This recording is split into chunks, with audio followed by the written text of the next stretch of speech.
오늘 이제 공간 이동한 곳에서 두 번째 예배 같이 나눌 수 있게 돼서 감사드리고요. 예배 끝나시고 여기 건물의 옥상을 한번 올라가 보셔도 좋을 것 같아요. 되게 경치가 좋더라고요. 그래서 끝나고 한 번씩 올라가시고 구경하시면 좋을 것 같습니다. 그리고 아주 오랜만에 인사 나누고요. 대면 예배로 오랜만에 인사 나누는 분, 그리고 또 새로 오신 건 아니신데 한 번 더 인사 나누면 좋을 것 같아요. 우리 안승숙 집사님 나오셨고요. 박수. 예, 반갑습니다. 너무 반갑습니다. 그리고 그 옆에 이영신 전도사님 같이 나와주셨습니다. 감사드립니다. 함께 이렇게 예배 나눔할 수 있게 돼서 정말 진심으로 감사드리고요. 오늘은 여러분 조금 길게 읽으셨지만 요한복음 3장과 4장 내용을 살펴보도록 하겠습니다.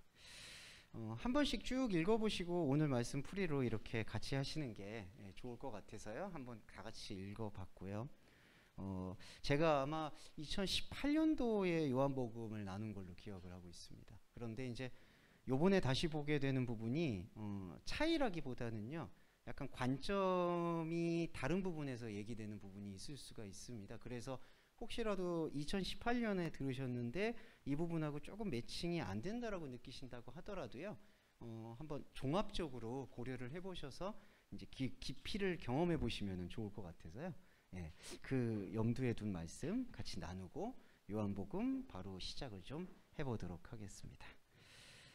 자, 보시면 이제 성경은 여기 본문하고 제 설명하고 같이 그냥 편하게 들어주시면 좋을 것 같아요. 미리 한 번씩 들었기 때문에 보겠습니다. 자, 여기서 이제 3장에서 요한복음에서 바리새인이라는 단어를 특별히 강조해서 등장시킵니다. 요한복음에서는 바리새인한테 이제 이른바 조금 편견이 없어요. 그러니까 마태복음이나 마가복음에서는 바리새인들이 좀 위선적인 사람들로 먼저 묘사가 되는데 요한복음에서는 바리새인 출신이 밝힌 게 니고데모입니다. 그리고 니고데모는 그 되게 높은 직함인 것으로 추정이 되는데 그럼에도 불구하고 아주 밤의 시간에 예수님을 찾아와서 이렇게 만날 정도로 열정을 갖고 있다라고 생각을 해볼 수가 있는 것 같아요. 그래서 우리가 바리새인을 중립적으로 생각을 한다면 이 바리새인이란 뜻이 분리주의자라는 뜻이에요. 그래서 세상으로부터 신앙을 분리한다, 그런 분리의 뜻을 갖고 있습니다. 그런데 왜 예수님이 그 바리새인들을 그렇게 책망을 하셨을까? 거기에 일단 주목을 해야 되는데, 예수님이 바리새인들한테 그렇게 솔직히 도덕적으로는 더 타락한 사람들이 더 많거든요. 사두개인들이나 헤롯 당원들은 훨씬 더 도덕 윤리적으로 바리새인들보다 더 많이 타락을 했습니다. 근데 그럼에도 불구하고 왜 바리새인들을 이렇게 책망했느냐? 분리는 분리인데 잘못된 분리를 하고 있다는 걸 지적한 거예요. 하나님의 말씀의 분리는 차원의 분리로 보셔야 됩니다. 그러니까 땅의 차원에서 하늘의 차원을 분리하는 건데, 바리새인들의 분리는 땅의 차원에서 옳고 그르는 것을 분리했던 거예요. 그러니까 땅이라는 어떤 조건 속에서 이거는 틀린 거야, 이거는 맞는 거야 라는 답을 내리고 그 답에게 노력하도록 분리를 하고 강요하니까 하나님이 볼 때에는 하나님의 생명 차원의 분리가 아니다 보니까 그게 가장 책망하고 경고해야 된다라는 뜻을 가지신 것 같아요. 니고데모도 마찬가지입니다. 이 니고데모라는 이름의 뜻이 승리자라는 뜻이에요. 얼마만큼 자신이 있었으면 이런 이름이 있었을까라고 생각해 보시면 좋을 것 같은데, 율법으로나 도덕 윤리적인 생활에서 여러 가지로 모본을 보인 사람이다라는 평가가 많습니다. 그런데 이 니고데모가 지금 예수님을 찾아오고 있다. 이것은 예수님이 작심하고 바리새인들이 갖고 있는 분리가 땅에서부터 하늘의 분리가 아니라 땅에서 옳고 그른 것을 분리를 하고 있는 이른바 선악과적인 분리를 하고 있다라는 부분을 진단하시고, 진짜 분리는 무엇인가를 이제 설명하는 게 요 첫 번째 챕터인 영으로부터의 출생이라고 보시면 좋겠습니다. 자, 그리고 요 한 가지 주목하셔야 되는 게 2절에 보시면요, 여기 한글 번역은 그가 밤에 예수께 와서 이르되라고 돼 있어요. 그런데 이거는 원문을 좀 직역을 해보면 이렇게 돼 있습니다. 후토스 엘덴 프로스 아우톤 디코토스는 직역을 하면요, 그가 밤에 예수님을 향해서 왔다, 이렇게 직역을 하는 게 맞아요. 자, 이건 뭐가 조금 다르냐면요, 밤 시간에 예수님한테 왔다라는 뜻이 아니라 밤에 예수님. 그럼 예수님이 왜 밤에 예수님일까요? 니고데모의 시각과 생각은 예수님이 밤인 거예요. 그러니까 예수님이 밤이란 뜻은요, 깨닫지 못한다는 뜻이고, 그 니고데모는 예수님을 여전히 말씀의 본질로 보지 못하고 있다라는 사실을 여기에서 진단하고 있는 겁니다. 밤에 예수께 와서 이르되가 아니라 밤에 예수님에게 왔다. 그래서 보시면은 질문이나 답변이 이상하죠. 랍비라고 먼저 얘기합니다. 이거는 존칭하는 표현이기도 하지만 깨닫는 표현은 아니에요. 그러니까 예수님은 우리한테 선생이 아니시거든요. 선생이나 교사가 아니라 그냥 생명의 본질입니다. 그러니까 지금 니고데모도 그렇고 성령을 우리가 말씀으로 깨닫기 이전에 우리는 예수 그리스도를 랍비라고 부를 수밖에 없죠. 랍비 아니면은 그 주여라고 기억하시죠? 큐리오스. 그래서 이렇게 이미 호칭 자체에서 오염이 되어 있고, 자, 당신이 하나님께로부터 온 선생이라고 벌써 부연 설명을 또 하죠. 랍비, 선생. 그리고 또 하나 결정적인 건 하나님이 함께 하지 않으면 당신이 행하는 이 표적은 아무도 할 수 없다. 표적에 사로잡혀 있죠. 자, 이 표적이 무엇이냐면은 땅으로부터 하늘을 분리하는 생명 분리가 아니라 땅에서 옳고 그른, 시시비비, 선과 악을 가르는 잣대가 표적의 상징입니다. 그러니까 니고데모는 지금 예수님을 바로 율법의 전체로 보고 있는 거죠. 그래서 예수님이 여기에 대해서 어떻게 답변을 하시냐면은 사람이 거듭나지 않으면 하나님 나라를 볼 수 없다라고 표현을 합니다. 자, 여기는 좀 주목을 해주시면 좋은데, 여기 거듭난다라고 표현되고 있는 게 그 게네데 아노덴이라고 돼 있어요. 이게 어떤 뜻이냐면은 위로부터 태어나지 않으면 이란 뜻이에요. 위로부터. 자, 이 맥락이 어떻게 이해가 돼야 되냐면요, 저 하늘에서부터 태어난다라는 뜻이라기보다는요, 이 뜻은 땅에 발을 딛고 있지 않는 상태를 암시합니다. 그러니까 땅에다가 발을 두지 않고 있는 상태, 위. 그러니까 이건 뭐냐? 세상에 연고가 없는 상태에서 태어나지 않으면 하나님 나라를 볼 수 없다라는 뜻이에요. 그러니까 이거는 단순히 하나님의 말씀으로, 하나님의 나라로 이렇게 태어난다라는 뜻을 얘기하는 게 아니라 땅에 발을 딛고 있지 않는 상태에서의 태어남을 너가 긍정하지 않으면 하나님 나라를 볼 수 없다라고 얘기하는 거죠. 4절에 니고데모의 답변은요, 지금의 우리 상황에서는 이게 어리석다라고 이렇게 표현할 수 있는데 전혀 어리석은 게 아닙니다. 왜냐하면 자, 밤에 예수님으로 생각하고 있는 니고데모는 태어난다는 말만 꽂힌 거예요. 아, 다시 태어나라는 말씀인가? 그런데 그걸 다시 태어나는 걸 어떻게 태어난다라는 얘기지라고 묻는 게 4절의 질문이죠. 그런데 예수님은 위로부터 태어났다라고 얘기해서 이것은 우리의 시간을 넘어서서 이미 태어나 있음을 얘기한다는 거예요. 위에. 이 위가 어디냐? 바로 하나님의 영적인 자리를 얘기하는 거예요. 그러니까 하나님 나라는 우리의 시간을 넘어서서 언제나 있었던 거예요. 하나님의 관점에서. 그런데 우리가 그것을 전혀 이해하지 못하고 있었던 맥락은 땅의 백성이었기 때문이죠. 땅, 밤. 그러니까 거기에 눈에 사로잡혀 있기 때문에 위로부터 출생했던 하나님 말씀의 생명을 볼 수가 없었다는 거예요. 그래서 거듭난다라는 단어는 일단 좀 지울 필요가 있어요. 이 거듭난다라는 거는 이 동양 사상에서 새로운 사람이 된다라는 뜻이 강하거든요. 그러니까 새 몸이 되고 새 영이 되지 않으면 그 뜻이 아니라 위로부터 태어나지 않으면.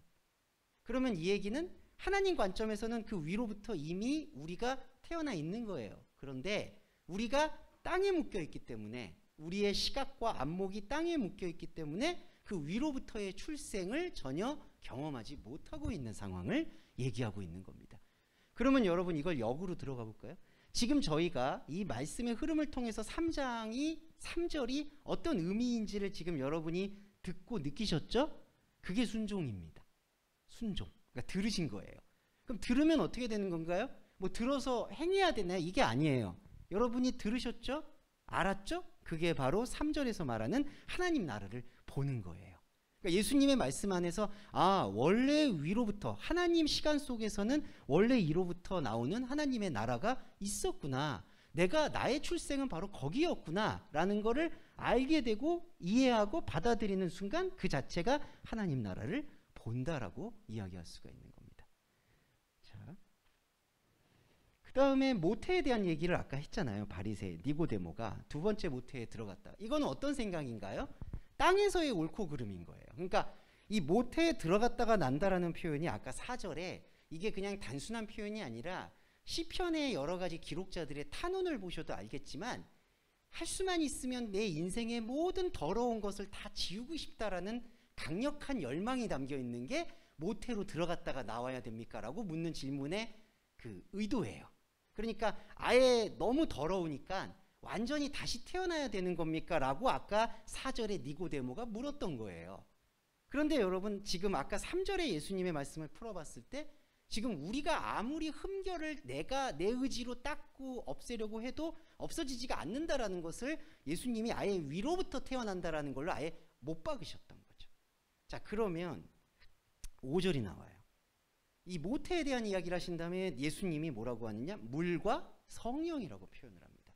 자, 이거는 약간 복잡한데 말씀드리고 싶은 건데, 자, 물은 뭐냐? 물은 일단 예수 그리스도의 십자가를 대표적으로 예표합니다. 왜 십자가를 예표하느냐 먼저 말씀드리면, 물은 죽음을 상징해요. 예, 물과 세례는 따로 떼어서 생명하기가 어려워요. 왜냐하면 우리가 예수 그리스도를 만날 때 니고데모와 경우와 마찬가지로 땅에서 예수 그리스도가 안 보이는 거예요. 그게 아까 3절의 고백인 거예요. 위로부터 태어나지 않으면. 그러니까 예수님의 말도 나는 위에 있는, 원저 있는 하나님 시간 속에 있었던 생명을 말하고 있는 거야. 근데 니고데모는 그런 체질이 전혀 주어져 있지 않잖아요. 그러니까 전혀 주어져 있지 않다라는 것을 고백을 해야 된다는 거예요. 여러분과 저도 마찬가지로 위로부터 태어나는 출생의 하나님 말씀은 내가 기대하고 내가 이해했던 이 체질과 이 재료에서는 주어질 수가 없는 거구나라는 것을 여러분과 제가 어떻게 깨닫나요? 십자가의 복음을 통해서 깨닫는 겁니다.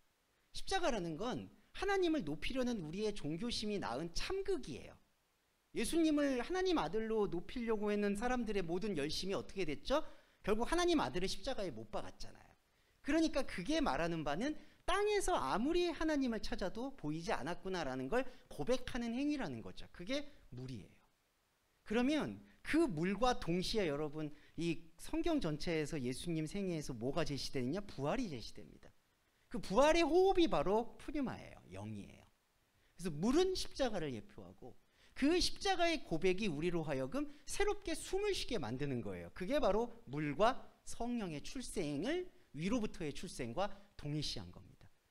그러니까 여러분 이걸 정리해 보면요, 저와 여러분이 니고데모의 상황으로 돌아가서 신앙 고백을 하면 이렇게 고백을 하는 게 정확한 거죠.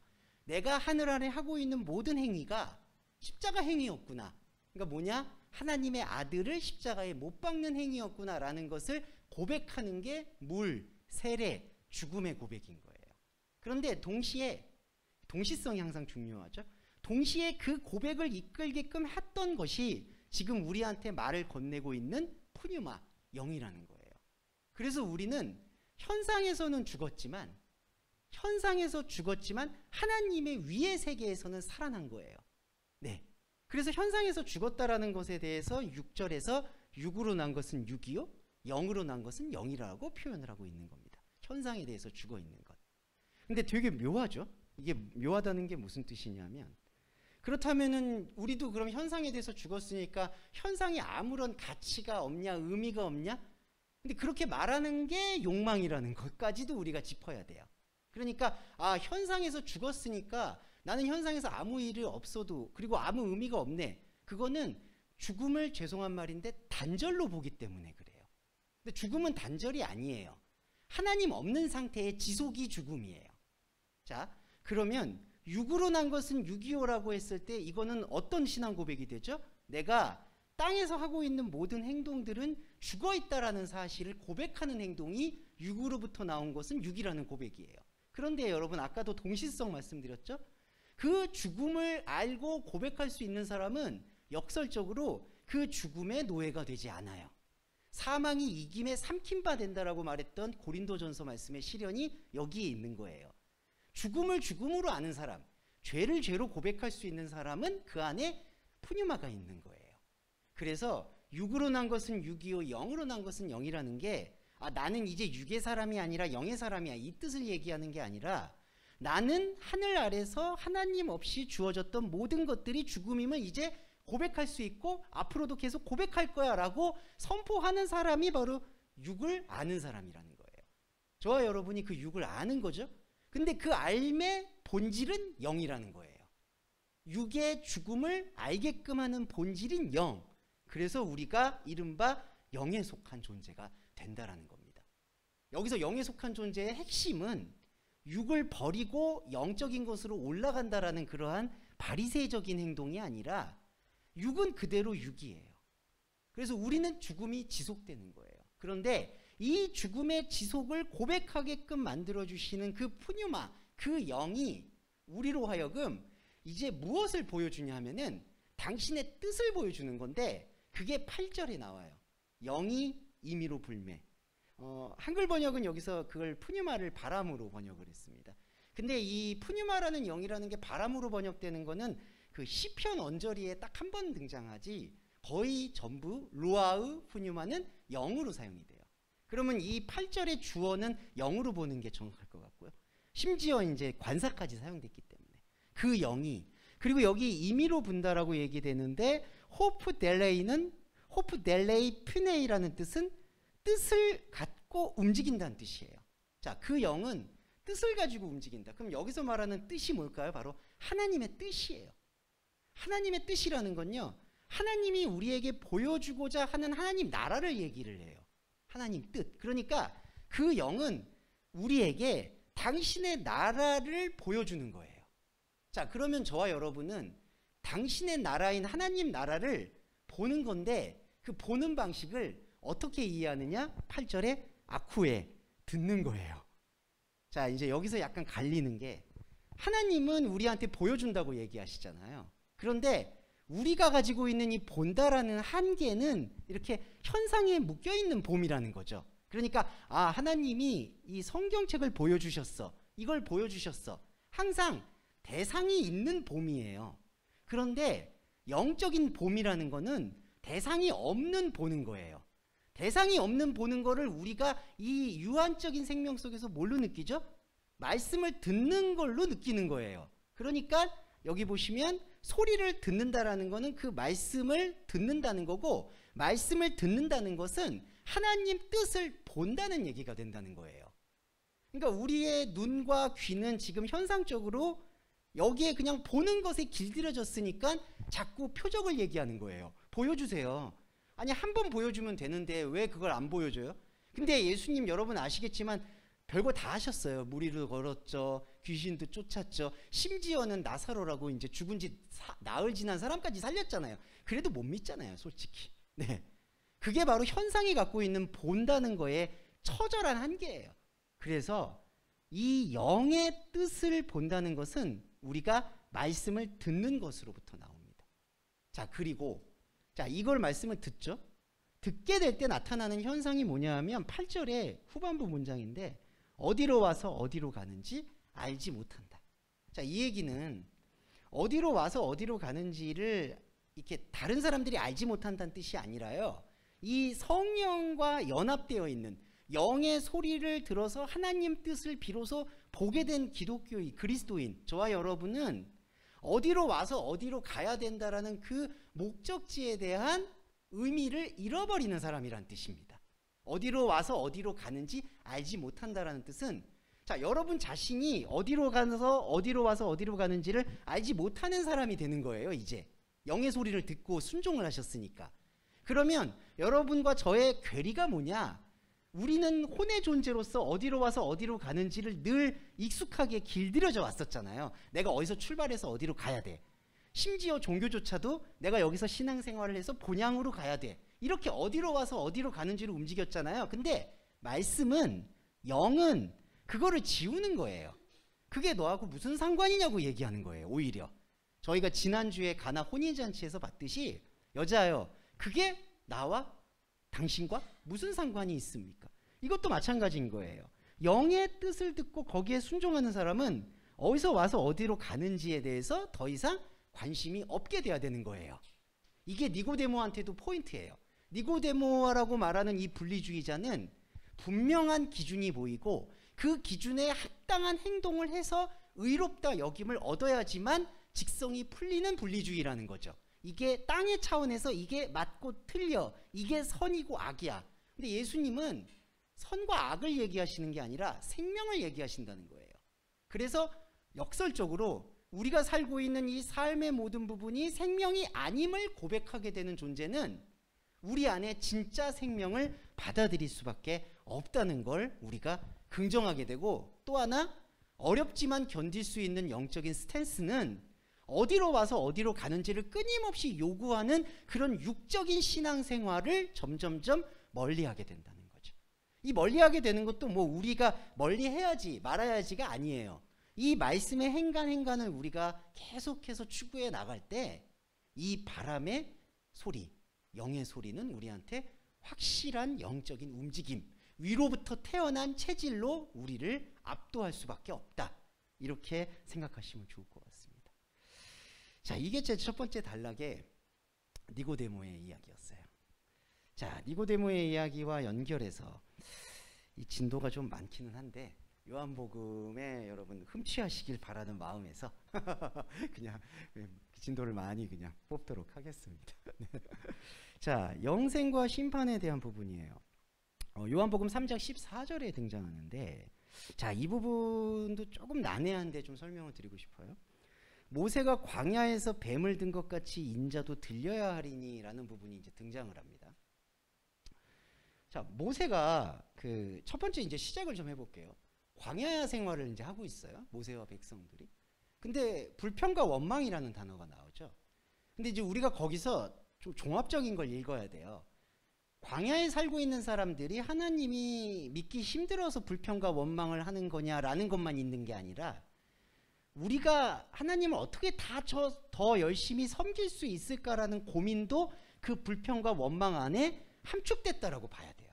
그러니까 우리가 항상 이렇게 아까 바리새인 제가 말씀드리는 것처럼 이런 거는 선한 행위야, 이런 거는 나쁜 행위야, 이렇게 구분하지 마시고 이 두 가지가 같이 묶여 있는 상황을 묵상하셔야 돼요. 다시 말씀드리면 백성들이 광야에서 불평과 원망을 했다라는 거는 단지 하나님한테 불평, 원망이란 감정을 가졌다는 것만이 아니라 바로 그 상대적인 것, 내가 어떻게 하면 하나님을 더 표적으로 열심히 섬길 수 있을까라는 노력이 불평과 원망 안에 사로잡혀 있다는 거죠.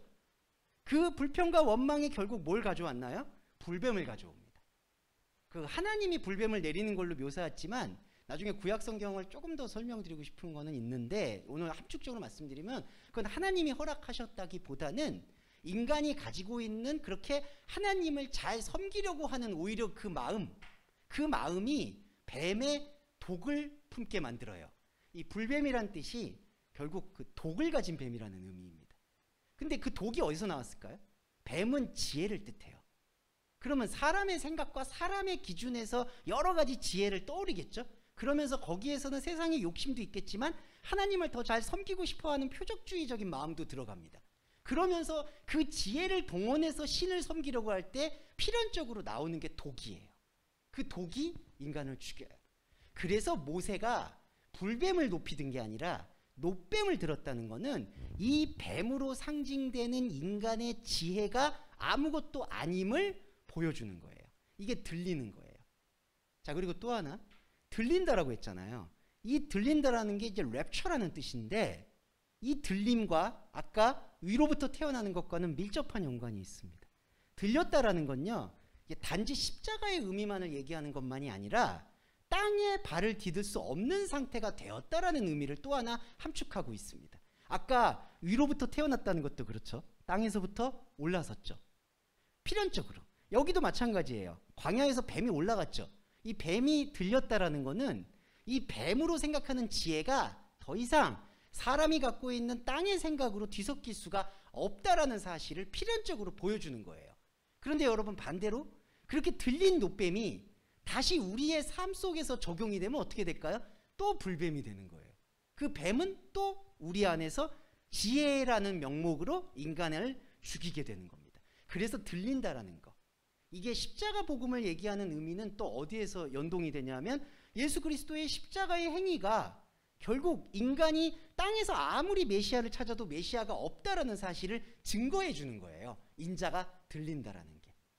이게 바로 뱀에 대한 이야기로 보시면 될 것 같죠. 그리고 16절에서 영생 이야기는 조금 이따가 말씀드릴게요. 같이 통합해서 말씀드릴 텐데 16절에서 하나님이 세상을 이처럼 사랑하사 독생자를 주시는데, 자, 이게 좀 어려운데 좀 설명을 드릴게요. 뭐 맨날 어렵다고 제가 설명하기가 어려웠다는 거 양해해 주시면 감사할 것 같아요. 세상을 사랑하죠. 자, 그런데 이 세상이 과연 어떤 세상이냐? 자, 바울의 말씀과 좀 연합해서 이건 묵상을 해야 돼요.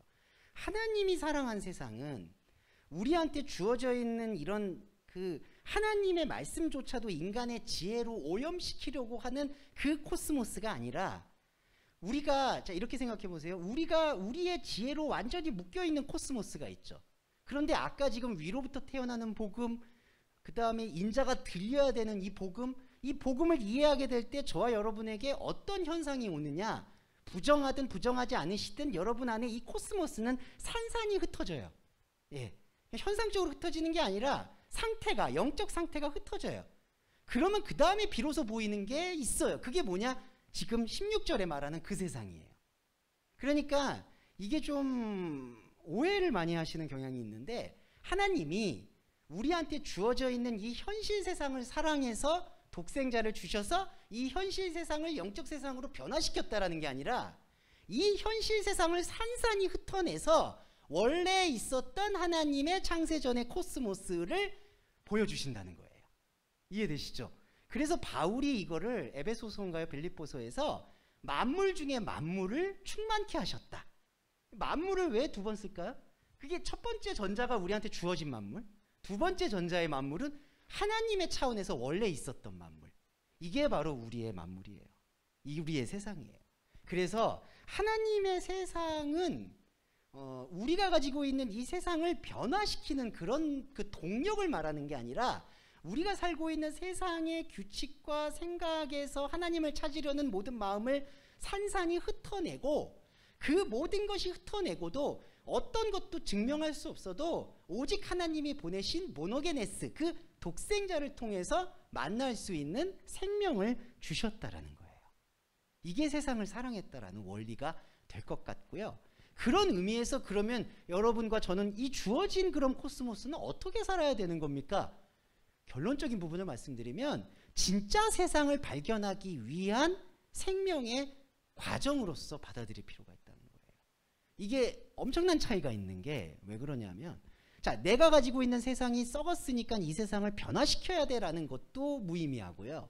내가 속한 세상이 완전히 썩었기 때문에 이건 완전히 버려야 돼라고 생각하는 것도 무의미한 거예요. 왜냐하면 내가 생각하는 세상이라는 그 말과 언어, 단어 속에 하나님의 진짜 세상이 숨겨져 있었거든요. 진리라는 건 그 숨겨져 있는 걸 드러내는 거잖아요. 그러니까 우리는 우리가 가지고 있는 이 세상을 사용하되 열심히 사용해야 되죠. 여러분 의지를 발휘해서 여기 나오시죠? 말씀을 들으시죠? 분석하죠? 묵상하죠? 이거 다 세상이에요, 여러분.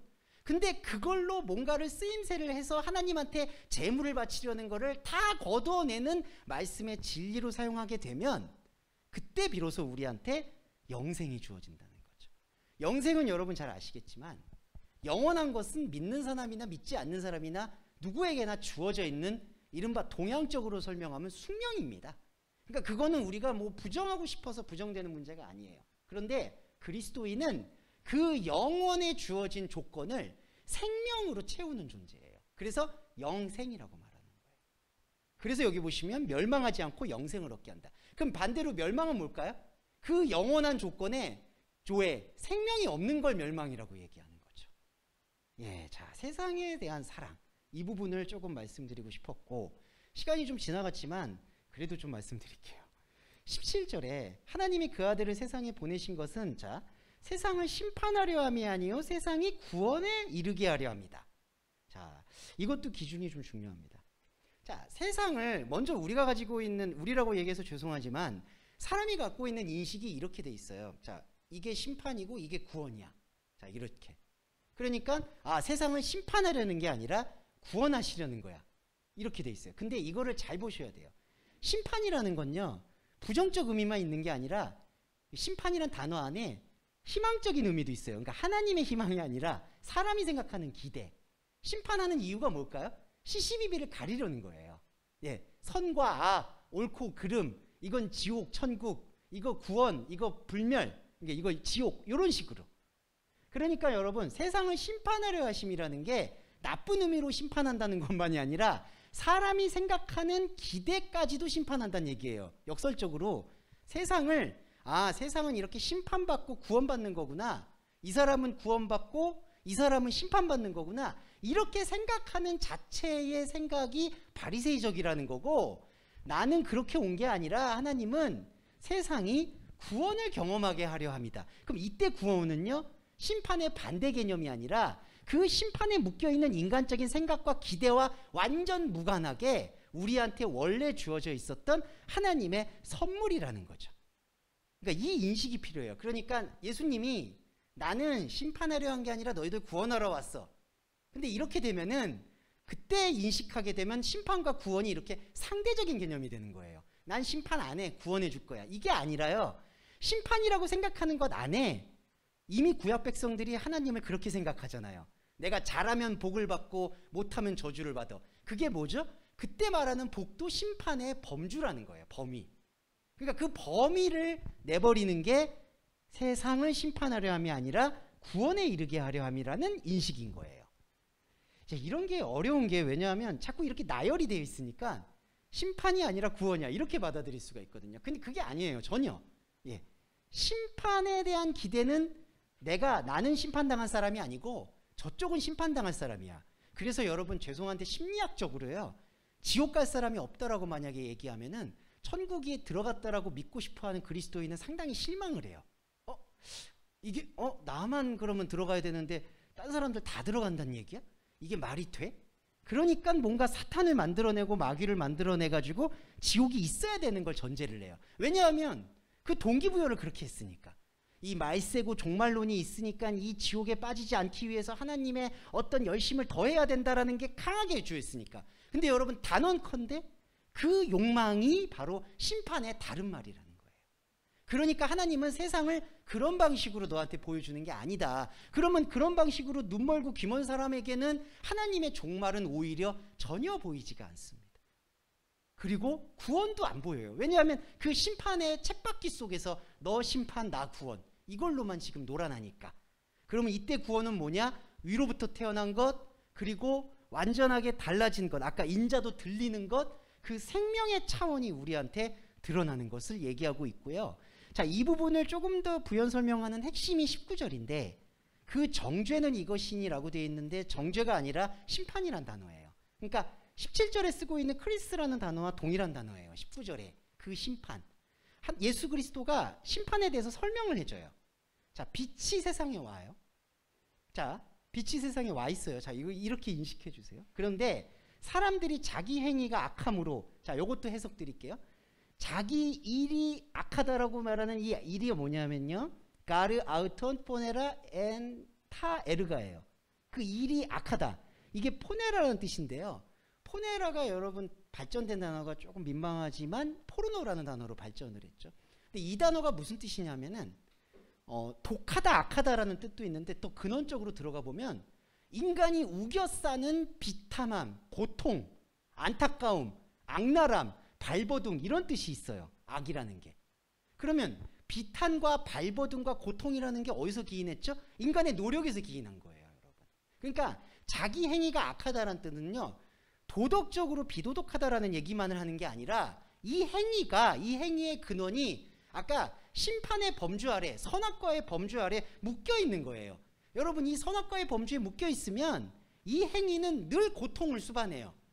그러니까 죄송해요. 내가 그 고통을 이겨내서 희열을 느껴도 그 희열도 고통이에요. 여러분, 뭔가 여러분 노력을 막 하셔서 혹시 다이어트를 하셨거나 무슨 성취하셔서 성과했죠. 그 성과의 보람을 느끼시죠. 성경은 그걸 고통이라고 얘기해요. 왜냐하면 그 과정을 목표로 삼아서 했으니까. 이게 정말 아이러니하죠. 그러니까 이게 포네라스예요. 그러니까 자기가 노력했던 것으로 뭔가 이루었다라는 성취 혹은 이루지 못하니까 안타까워하는 게 그게 다 악이에요. 그러니까 어떻게 되냐면요, 빛 혹은 어둠을 사랑한다라고 나와요. 여기는 이 해라는 요 부사가 쓰였는데 이게 비교급으로 쓰이기도 하고 영어로 말하면 or라는 뜻도 있어요. 혹은 A or B, 혹은 아니면은 이제 A then B 이 정도가 있어요. 자, 그 얘기는 뭐냐면 앞에 19절에 말하는 문장에 빛은 상관이 없고 이 사람한테 자기 행위가 악한 사람에게는 이 빛이 옆에 있어도 빛이 안 보이고요. 자기가 생각하는 그 고통의 성과물이나 아니면 고통의 좌절, 그 모든 연속되는 파노라마가 자기가 생각하는 빛과 어둠이라는 거예요. 그러니까 이게 진짜 아이러니하죠. 옆에 예수 그리스도의 빛은 여기 있어요. 포스는. 근데 이건 안 봐. 이건 보지 않고 내가 생각하는 악한 고통 속에서 만들어내는 환희, 네. 그러니까 고통의 결과, 이게 희망 고문이지 뭐예요. 그러니까 이게 빛과 다 어둠을 더 사랑했다는 게 이렇게 이분법으로 빛이 왔는데 세상적인 욕심이 있어서 어둠을 더 사랑했다, 이런 맥락을 얘기하는 게 본질이 아니라, 빛은 무관심하고 참빛에 대해서는 무관심하고 사람이 만들어낸 그 악함 속에서 나타난 그런 결과물을 가지고 지지고 볶는 행동이 빛보다 어두움을 더 사랑하고 있다는 거죠. 그러니까 이게 바로 니고데모에게도 적용되고 우리 자신한테도 적용되는 정확한 현실 인식이다. 이렇게 조금 생각하시면 좋을 것 같습니다. 자, 여러분, 이 문제적인 장소 이제 사마리아로 오겠습니다. 네, 왜 여기가 문제적인 장소냐면 이 요한복음의 움직임 속에서 이 사마리아는 매우 독특한 위치가 있어요. 이 영적인 흐름 속에서. 뭐가 독특하냐? 사마리아와 유대의 관계를 좀 생각을 해보면 사마리아는 유대의 다른 면이라고 생각하시면 되게 좋을 것 같아요. 자, 이제 갈릴리하고 좀 다른 게, 갈릴리는 완전히 배제된 지역으로 인식이 되거든요. 그러니까 관심과 신경을 안 써요. 참 이상한 게 유대교인들이 자신들의 지역이라고 생각을 하는데도 별로 취급을 안 해요, 갈릴리가. 근데 예수님이 또 지겹도록 표현하는 게 이제 이 유대 사람들의 입장에서는 유대를 떠나서 갈릴리로 가려고 하잖아요. 그러니까 이 갈릴리는 무관심 지역이라고 보시면 돼요. 그런데 갈릴리를 갈 때, 자, 굳이 4절에 보시면 사마리아를 통과하려고 합니다. 그럼 이 사마리아가 무슨 뜻이냐면은 유대로부터는 이단이나 이방 종교로 이제 낙인이 찍힌 곳이에요. 그런데 사마리아는 자기네들도 신당이 있고 예배 처소가 있고, 실제로 여기 보시면 아시겠지만 그 유대교인들의 조상으로 알려져 있는 야곱의 그 우물이 있잖아요. 그러니까 사마리아 지역은 여전히 유대로부터는 배척당하고 있지만 자신들이 정통이라고 생각하는 거예요. 그러니까 정통이냐 비정통이냐. 자, 이 논리. 자, 이거는 여러분 잘 생각을 해보셔야 되는 게, 성경 말씀 속에서 예수님이 귀신을 쫓아내는데요.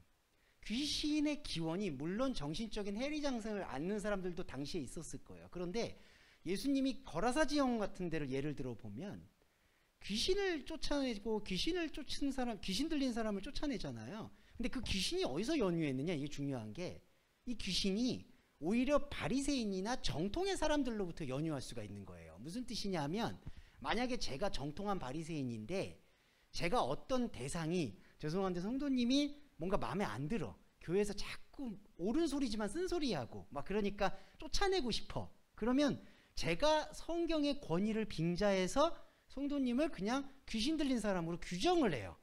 얼마든지 법을 이용할 수가 있기 때문에, 뭐 행동이 불성실했다, 뭐 들어오는데 뭐 이렇게 눈빛이 안 좋았다, 그러니까 이런 식으로 그냥, 아니 안 좋았다는 게 전혀 아닙니다만, 예, 그러니까 그런 식으로 규정을 해요. 그런데 처음에는 성도님이 저항을 하겠죠. 아니 내가 무슨, 난 부당해. 근데 우리 모든 모인 사람들이 당신 귀신 들렸어 이렇게 얘기하면 어떻게 될까요? 이 사람도 귀신 들린 사람이 되는 거예요. 문제는 뭐냐면 그 귀신 들린 상태에서 벗어나려고 저를 다시 찾아오게 된다는 거예요. 그럼 제가 뭘 잘못했길래, 어떤 거를 제가 풀어내면은 귀신 들림에서 해방되겠습니까? 이때 당시에 귀신 들렸다는 논지가 바로 그런 논지가 있는 거고, 사마리아도 마찬가지예요. 유대를 죽기보다 미워하고 싫어하지만 자꾸 야곱의 우물도 운운하죠.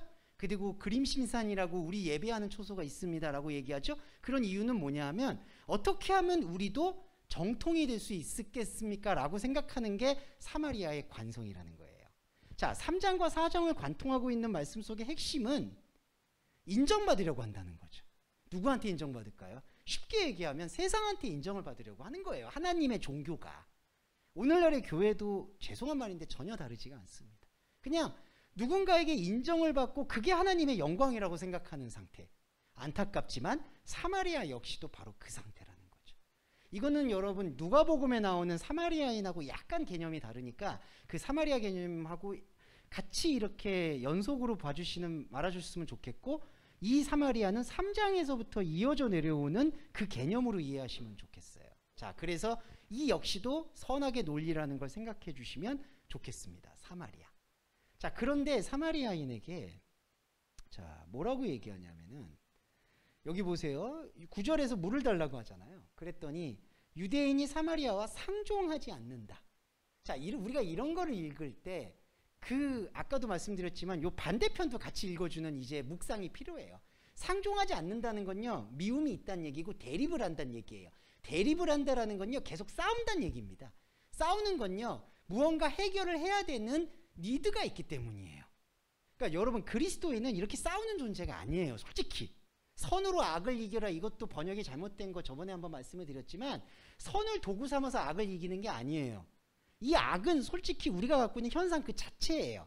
이 현상 그 자체에 관심을 기울이는 시간들을 할애해서 영적인 시간들을 바라보게 될 때 현상에서 선악간에 판단했던 그런 모든 것들이 말씀으로 녹아지는 자연스러운 영적 현상이 그리스도인의 신앙생활이지, 내가 가지고 있는 하나님의 복음을 무기 삼아서 기도하고 헌금하고 예배 열심히 드려서 이 세상의 악을 뭔가 싸워서 이겨내려고 하는 그 태도가 얼마나 우매한 것인지 예수님은 이미 간파하고 있다는 거죠. 그렇게 싸워서 이겨서 무슨 유익이 있습니까? 그것도 없는 거예요. 그래서 상종하지 않았다는 것 안에는요, 싸우고 있고 변화를 시켜야 된다라는 기대가 남아있는 거예요. 우리 세상에서 그 기대 버려야 됩니다. 그게 해서 변하는 거 아니에요. 변해야 될 이유도 없고. 자, 그게 바로 상종하지 않는다라는 의미 안에 달려 있어서 여기서 이제 쭉 나오는 게 생수의 개념이에요. 생수의 개념과 목마름의 개념인데, 자, 10절에서 예수님이 이것도 구약에 언급되어 있는 부분이긴 하지만, 살아있는 물이라고 언급하고 있는 물이 뭔가 싱싱하고 세련되고 신선한 물, 이런 걸 얘기한다기보다는 아까 물과 성령과 같은 개념으로 이해하시면 될 것 같아요. 이 물이 우리가 생각하는 그 죽음을 고백하는 물이 아니라 살아서 진짜 숨쉬게 만드는 물. 그러면 무엇이 살아서 숨쉬게 되는 거냐? 바로 영의 생명을 얘기한다는 거죠. 그러니까 지금 사마리아 여자는 모든 우리 존재를 대표하기도 합니다. 그러니까 사마리아 지역 사람만 대표하는 게 아니라 그때 당시의 제자들, 그리고 오늘의 우리까지도 다 포함하는 거예요. 왜냐하면 우리는 안타깝지만 가해자일 수도 있고 피해자일 수도 있는 거예요. 이 종교에 있어서. 어느 면에서 혹시 여러분들이 더 높은 현상적인 신앙이 쌓였을 때 가해자가 되죠. 왜냐하면 어떤 믿음이 약한 사람들을 판단하고 치리하려고 자꾸 오지랖 넓게 나서니까. 근데 또 반대로 내가 나보다 더 큰 고수를 만났다고 생각할 때 저와 여러분은 또 피해자가 됩니다. 그분한테 뭔가 멘토링을 받으려고 하니까. 이거 악순환이에요. 자, 이 악순환이 바로 사마리아 여자예요. 그리고 저와 여러분의 모습이에요. 그러면 예수님은 저와 여러분의 모습 안에서 이 물을 얘기하는 게 아니라, 이 물길로 오는 그 물을 얘기하는 게 아니라 진짜 영의 물에 대해서 얘기한다는 거죠. 그러니까 이게 관점이 다른 거예요. 다른 물을 얘기하는 거예요. 그래서 이 핵심이 중요한 게 13절에서 너는 이 물을 먹으면은 목마를 것이다. 이거는 물의 그냥 속성이에요. 근데 14절에서 이게 중요한 게 영원히 목마르지 않는다라고 하는데, 이거 잘 들어주세요. 영원히 목마르지 않는다는 게 이렇게 계속 목마른 거를 채워주는 만족을 얘기하는 거냐, 아니면 이런 목마름이 아니라 완전히 다른 세계의 생명의 숨을 얘기하는 거냐? 당연히 후자 쪽이라는 거죠. 네, 그러니까 이거 잘 이해되시죠? 그러니까 너는 계속 여기서 물을 떠와서 힘들지, 내가 더 이상 힘들지 않게 해줄게는 힘든 거를 해결해 준다는 뜻이잖아요. 그게 아니라, 이 물이 아니라 이 물에서 목마름은 너 계속 목마를 거야. 그건 그냥 너가 해결해. 무책임하지만 그거예요, 여러분. 예수님 핵심은. 근데 제가 왜 무책임하냐고 얘기했냐면은 우리가 가지고 있는 정서가 그럼 예수님 우리 일상은 어떻게 해요? 라는 거예요, 솔직히. 근데 그건 항상 제가 말씀을 드렸기 때문에 여기서 생략을 하도록 하겠습니다만, 그건 판단하실 거예요.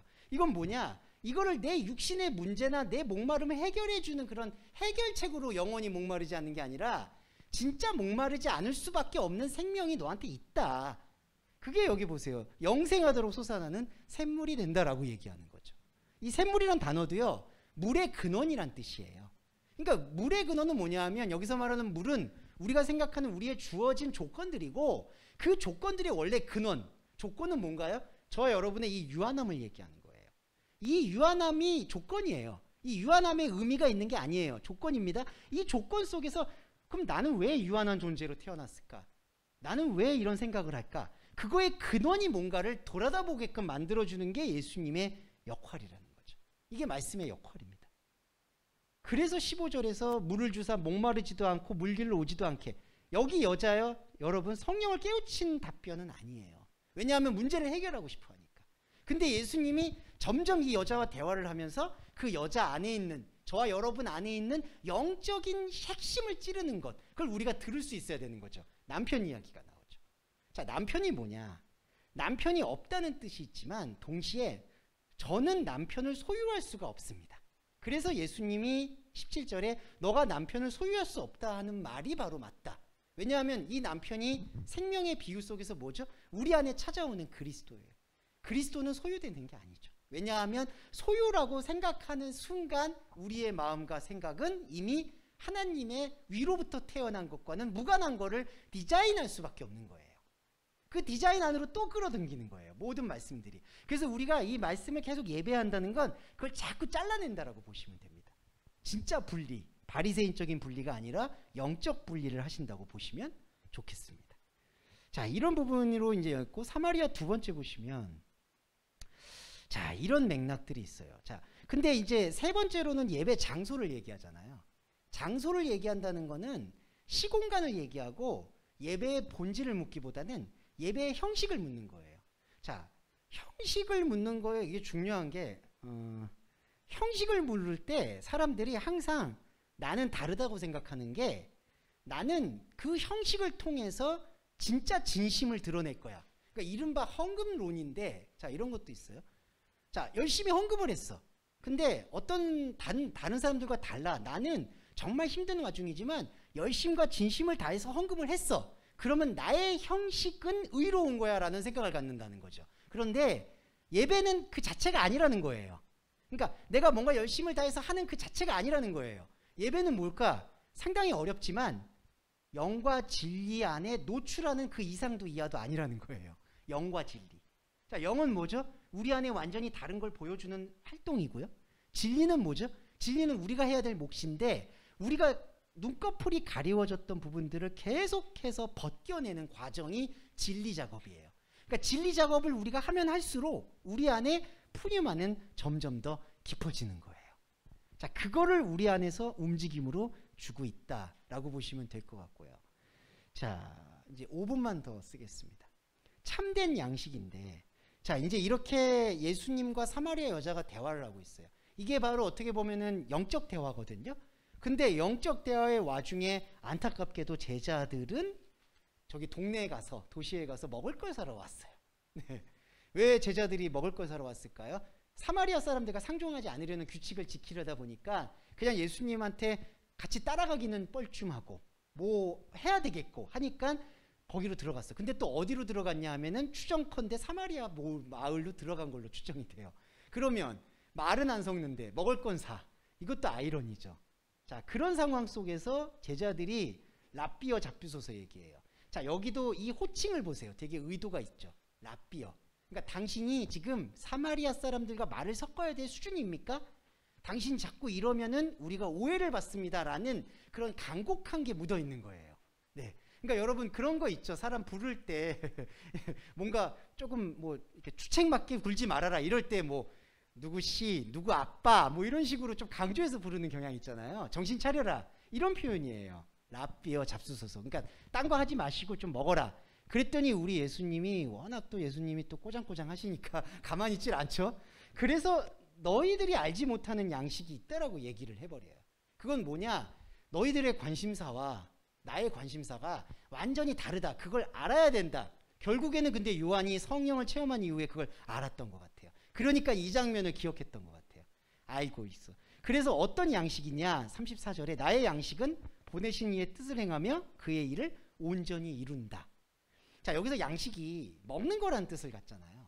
근데 이 먹는 거라는 뜻을 조금 더 깊이 들어가 보면은 활동이란 뜻이 있어요. 그러니까 양식이라는 건요, 우리가 여러분 식사를 하는 것도 쉽게 이렇게 얘기하죠. 먹고 살려고 한다. 예. 뭐 돈을 버는 거, 삶을 사는 거, 먹고 살려고 하는 거죠. 양식이라는 거예요. 근데 예수님의 양식은 우리들이 이렇게 살고 있는 이 양식을 얘기하는 것만이 아니라 진짜 양식, 아버지의 뜻, 아까 푸뉴마, 영이, 바람이 자기의 뜻대로 분다라는 그 뜻을 계속해서 발추어내는 게 진짜 양식이라는 거죠. 그러니까 여러분 진짜 양식을 이 염두에 두시면 5,000명을 먹이셨던 것도 이해가 되실 거예요. 예수님이 진짜 5,000명을 먹이신 이유가 뭘까? 이 육신의 해갈을 풀어주시는 우리의 욕구를 이렇게 해소해 주시는 게 진짜 목적인가? 그게 아니라는 거죠.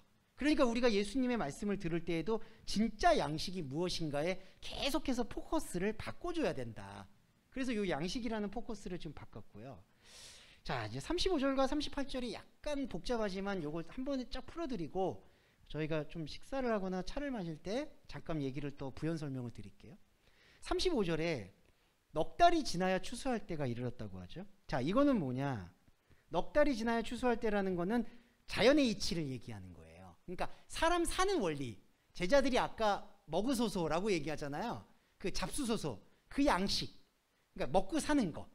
그러니까 넉 달이 지나야 추수한다는 건 먹고 사는 걸 얘기하는 거예요. 근데 예수님이 말씀하시는 것은 바로 지금 추수를 얘기해요. 지금 추수는 뭐냐? 말씀의 발견입니다. 그러니까 이게 참 오해를 하시는 게 우리가 말씀 일꾼이 돼서 그런 거 많이 들어보셨죠? 사역자가 돼서 추수를 해라. 그런 추수 개념이 아닌 거예요. 그거는 먹고 사는 거를 그냥 대비한 것뿐이에요. 그러니까 먹고 사는 농사를 대신해서 사역자가 돼서 무슨 믿지 않는 사람들을 데리고 와라. 이거는 넉 달이 지나야 추수하는 것에 대한 그냥 수평적인 적용밖에 안 되는 거예요. 그 추수를 얘기하는 게 아니라 우리의 위로 있는 그 생명, 아까 거듭났다라고 번역된 위로부터 있는 그 생명, 그 생명이 그냥 있는 거예요. 지금 이게 생명이에요.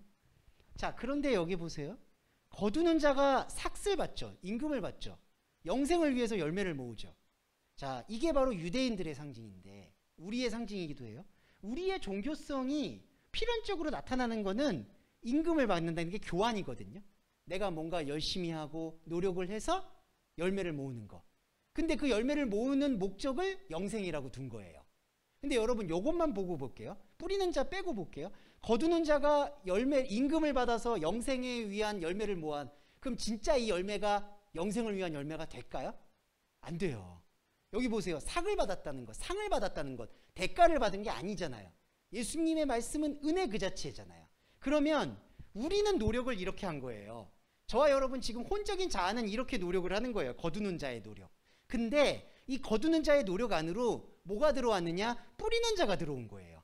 뿌리는 자와 거두는 자가 서로 만나게 하려 합니다. 함께 즐거워한다라는 게 바로 만난다는 뜻이에요. 자, 거두는 거는 저와 여러분이 인간의 의지와 노력으로 지금 거두고 있죠.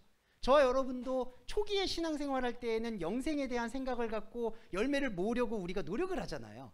그리고 지금도 그런 노력은 있는 거예요, 여러분. 근데 이 노력이 예수님의 말씀에 의하면 이 노력이 그냥 헛된 대가로 넘어가는 게 아니라 무슨 말이냐? 내가 열심히 노력했어. 내 노력한 만큼 받아. 그러면 진짜 영적인 뿌리는 자는 만날 수가 없는 거예요. 이건 선물이니까. 선물은 연고가 없으니까. 근데 여기는 계속 연고 있는 걸로 생각했죠. 근데 이렇게 연고 있는 걸로 생각하고 있는 우리한테 진짜 뿌리는 자가 와서 만나는 거예요. 이게 바로 뿌리는 자와 거두는 자가 함께 만나게 하려 합니다.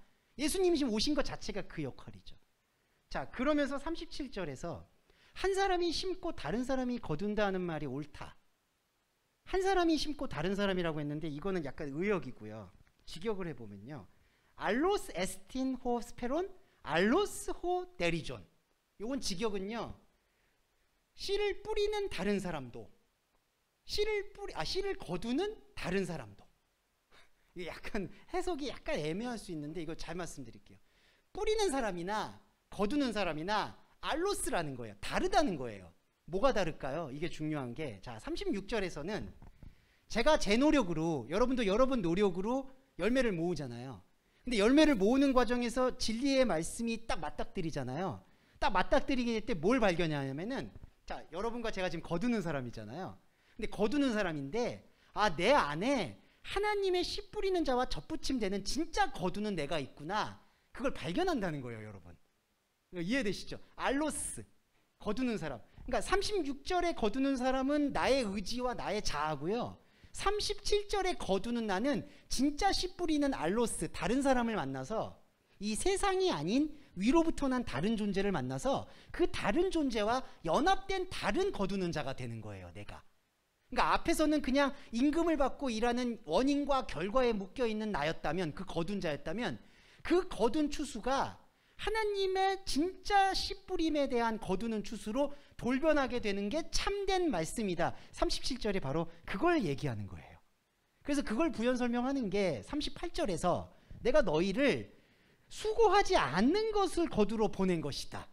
자, 수고하는 게 뭐였죠? 36절에서 삭을 받고 영생의 이름을 열매를 모으는 행동이 수고예요. 이 수고가 진리의 말씀과 접붙임이 안 되면요, 악이 돼요. 아까 악 말씀드렸죠. 자기가 노력해서 얻게 되는 환희와 희열, 그게 포네로스예요. 여기서 노력이라는 게 바로 코퍼스, 그 수고예요, 막. 근데 여기 보세요. 제자들한테 내가 너희들을 노력하지 않는 것을 거두러 보낸 거다. 이게 뭐죠? 예수 그리스도의 진짜 위로부터 나오는 그 생명의 씨, 그걸 거두라는 거예요. 그래서 여기서 제일 애매하게 좀 생각하시는 부분이 이 뒤에 문장이에요. 다른 이들은 노력했고 너희는 그들이 노력한 것에 참여했다. 여기 다른 이들이 어떻게 되죠? 이제 완전히 전환이 되는데, 이 다른 이들은요, 진리를 깨닫기, 원래 진리를 깨닫기 이전에는 다른 이들이 아니라 나예요, 나. 내가 노력을 하죠. 저와 여러분이 노력을 하잖아요. 근데 노력을 하고 있는데 예수님이 딱 들어왔어. 그래서 예수님이 들어오니까 아, 내가 지금까지 잃어버리고 있었던 진짜 내가 있구나. 이게 알로스, 다른 거예요. 그걸 발견해요. 그러면은 나는 아, 이런 어떤 악함과 수고의 맥락이 아니라 생명의 선물, 하나님의 연고 없는 선물을 발견하는 게 맞는 거구나. 그래서 이 나의 삭슬 받고 영생의 이름을 모으려고 했던 그 다른 사람들을, 그 사람들, 원래 나라고 믿고 있던 사람들을 다른 사람이라고 이제는 분명히 얘기를 하는 거예요. 다른 사람들의 노력에 들어갔다. 근데 왜 들어갈까요? 왜 들어갈까요? 이 들어간다는 게 부정적이고 긍정적이고 그런 의미가 아니라 중립적인 건데, 저와 여러분은 계속 노력을 합니다. 그러니까 이건 중요하죠. 그러니까 저와 여러분이 이 시간에 와서 예배를 드리는 게 노력이잖아요. 코퍼스잖아요. 이건 부정할 수 없죠. 근데 이 코퍼스를 하나님이 받으시는 게 아닌 걸 여러분들이 깨닫게 되죠. 그러면 이거는 위로부터 태어난 생명 말씀의 접붙임이라는 거예요. 그러니까 이 노력의 대가로 하나님한테 영광 돌리게 되면은 이거는 완전히 망하는 예배가 되는 거예요. 이걸로 제사를 드리면은 이거는 끝장나는 거예요. 죄송한데. 이게 아니라 노력을 해야 돼요. 그렇죠? 움직여야 되죠. 생각해야 되죠. 머리 굴려야 되죠. 디자인해야 되죠. 이게 노력이에요? 그런데 이 노력 안으로 들어가기는 했으나 이 노력과는 무관한 다른 찌뿌림과 다른 거둠이 존재하고 있다. 이게 진짜 추수라는 거죠. 왜 이게 정교할까요? 앞에 그 먹고 살려고 제자들이 양식을 구해오잖아요. 그랬는데 내가 진짜 먹고 살아야 될 관심사는 이게 아니다라고 얘기함으로써 진짜 다른 씨뿌림이 있다라는 걸 우리한테 얘기한다는 거죠. 그게 바로 이 난해 구절로 알려져 있는 35절과 38절의 말씀의 흐름이라고 이해해 주시면 좋겠습니다. 네, 그래도 오늘 시간이 딱 5분이 지났네요. 이거는 땡 하는 뭐 그런 이미지를 그려봤습니다. 네. 자, 여러분 고생 많으셨습니다. 자, 제가 기도하고 주기도문 하심으로 마무리하도록 하겠습니다. 사랑하는 주님, 우리는 노력을 합니다. 우리는 마음을 모으고 또는 애쓰기도 합니다. 하지만 주님, 우리의 노력이 하나님께 상달되는 게 아님을 고백합니다. 왜냐하면 우리의 노력은 물이요, 이 물은 죽음이기 때문입니다. 그러나 이 죽음 속에서 십자가를 보여주시고 이 죽음 속에서 부활을 보여주신 주님의 진정한 위로부터의 태어남을 경험합니다. 이 경험이 하나님 나라임을 고백합니다. 주님, 삶을 살아가는 데 있어서 현상적인 것들을 떨쳐내고 하나님의 말씀을 받아들이는 게 우리한테 얼마나 어렵고 까다롭고 복잡한지 모르겠습니다. 하지만 그럼에도 불구하고 주님, 우리를 말씀으로 모아주시고 말씀으로 하나 삼아주시고 오직 말씀만 우리 안에 선명하게 보일 수 있도록 생명의 좌표를 보여주심을 진심으로 감사드립니다. 감히 구하옵는 것은 그 진실과 말씀의 좌표가 나의 눈과 귀에서 흐려질까 두렵습니다. 관계의 어려움, 경제적인 어려움, 현상의 어려움, 현혹되는 말들의 어려움들이 우리의 발목을 붙잡을까 두렵습니다. 간절히 구하옵는 것은 주기도문에 나온 이러한 미혹과 시험들이 우리를 더 이상 흠잡지 않도록 축복해 주시기를 소원합니다. 동스머슴교회 교우 여러분들이 이 어려운 시국에서도 하나님의 말씀 하나 붙잡고 어떤 대가도 요구하지 않고 그 사랑의 선물만 붙잡고 하나님 나라를 꾸려가고 있습니다. 불쌍히 여겨주시고 새롭게 여겨주시고 생명으로 삼아주시기를 간절히 소원하는 마음 담아 주 예수 그리스도의 이름으로 기도드립니다. 아멘.